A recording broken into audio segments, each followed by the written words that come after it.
ৰ'ব দে ৰানটো ল'ব দে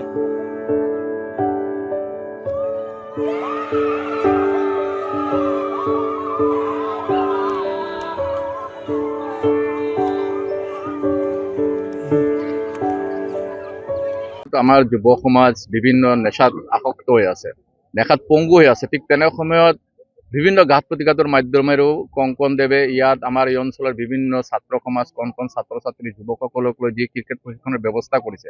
আৰু ইতিমধ্যে আপোনালোকে জানে যে এই প্ৰশিক্ষণৰ মাধ্যমে আমাৰ ইয়াৰ পৰা 3জনী ছোৱালী অসমৰ হৈ তেওঁলোকে খেলাৰ যি অভিজ্ঞতা লাভ কৰিব পাৰিছে, তাৰ বাবে আমি আজি ইয়াত আহিছোঁ। আমাৰ যিজন প্ৰশিক্ষক আছে আৰু এই সুযোগ পোৱা ছোৱালীসকলক আমি ধন্যবাদ জনাবলৈ আহিছোঁ, শুভেচ্ছা জনাবলৈ আহিছোঁ। আমি আশাবাদী যে ইয়াৰ জৰিয়তে অহা দিনত আৰু বহু প্ৰতিভা আমাৰ এই অঞ্চলৰ পৰা ওলাব, যি প্ৰতিভা অসমৰ লগতে ভাৰতত আমাৰ এই অঞ্চলৰ নাম জিলিকাই ল'ব পাৰিব।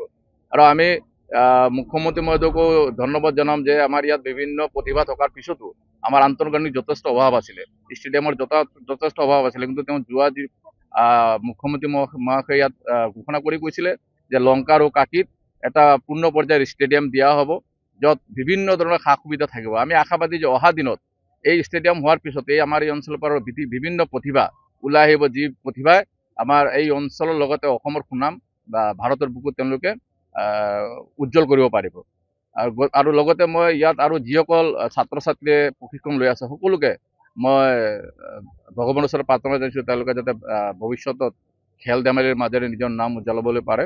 আৰু সকলোকে মই দীপক দে বিজেপি ৰাজ্য কমিটিৰ সদস্য হিচাপে সকলোকে মই শুভেচ্ছা জনাইছোঁ। ভাল লাগিছে শিক্ষক এজনৰ প্ৰতি যোনটো এটা থাকে যে ষ্টুডেণ্টক শিকাই পেলাই কিবা এটা সফল হোৱাৰ, তাৰ কাৰণে এটা মই বহুত গৌৰৱ যে মোৰ 3জন ষ্টুডেণ্টে অসমক প্ৰতিনিধিত্ব কৰিছে আৰু কেপ্টেইনো হৈছে। তাৰ কাৰণে মই নিজে বহুত ভাল লাগি আছে। আৰু আগন্তুক মই বিচাৰোঁ যে তেওঁলোক ইণ্ডিয়া খেলক, WPL খেলক, তাৰ কাৰণে মই প্ৰস্তুতি লৈ আছোঁ। আৰু ধন্যবাদ আপোনালোক অহাৰ কাৰণে। আৰু দীপক দে ছাৰো আহিছে, ইতিমধ্যে তেওঁলোকক ফেচিলিটেট কৰিছে আৰু আগন্তুক সহায় কৰিম বুলিও কথা দিছে। তো তেওঁকো মই ধন্যবাদ জ্ঞাপন কৰিছোঁ। কিমানমান প্ৰশিক্ষাৰ্থী ইয়াত বৰ্তমানতো 40 পৰা 45 ষ্টুডেণ্ট কণ্টিনিউৱাছ আহি থাকে। আৰু ইতিমধ্যে আৰু বহুতে মোৰ লগত কণ্টেক্ট কৰিছে নতুনকৈ আৰু ইয়াত আহিব বুলি।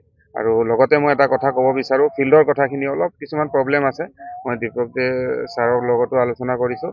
আৰু বাকী মই আপোনালোকৰ মাধ্যমেদি আমাৰ মুখ্যমন্ত্ৰী ডাঙৰীয়াকো অনুৰোধ কৰিব বিচাৰিছোঁ যে এই ফিল্ডখনক লৈ পেলাই যদি আপোনালোকে অলপ সহায় সহযোগ আগবঢ়ায়, তেতিয়াহ'লে আমি আৰু আগন্তুক অসমে নহয় ইণ্ডিয়া প্লেয়াৰো প্ৰডিউচ কৰিবলৈ সক্ষম হ'ম।